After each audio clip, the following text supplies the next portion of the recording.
In 2009, we as a congregation did this program called Unbinding Your Heart. You guys remember that? And it was a time of concerted prayer about the future of the church.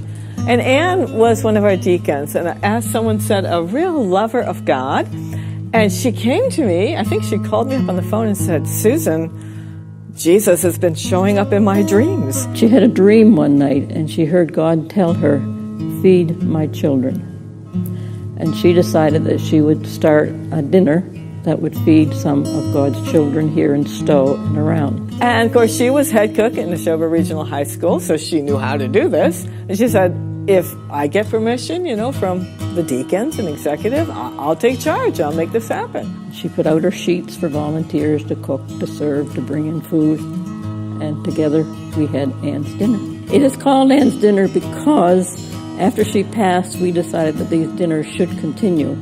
Some of us met together and made plans, and with the help of the whole church again, we carried the dinners on and called it Anne's Friendship Dinner in memory of Anne. At that point, I think a great many more people got involved. Anne was so good at running it, she only had a few helpers. But now suddenly, it was all hands on deck to make this happen, and it really, in a more intense way, became a whole church project. My passion came from Anne's passion. I had put it out to the Lord to see if he wanted us to continue this meal. And so it looked like he did say yes, because one time Ruby and I were talking, and she felt the same way. She had been praying about it, and we went ahead, even though I'm not a professional cook. I know nothing about cooking for crowds.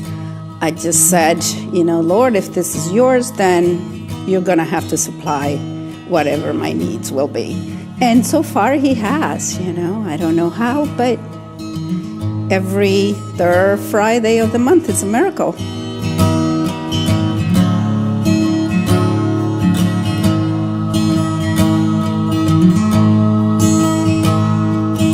I see God through Anne's dinners just being such a warm and welcoming thing for the community.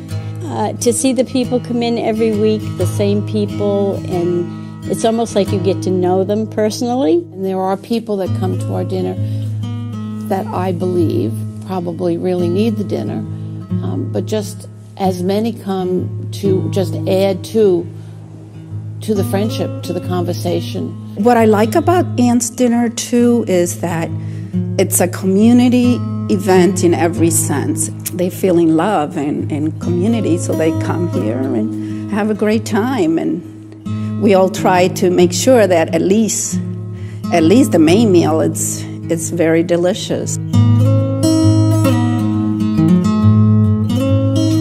It's a we event, it's a team effort, and everybody brings their gifts. So they all bring their expertise, and we end up with a great meal and great smiles. I just love being part of it. It was such a pleasure to get back and work with the people, and it just warms my heart. I think it's been a source of a lot of joy in what's been a difficult few years at the church, to know that this, started the very first dinner, May 2009, had 40 people.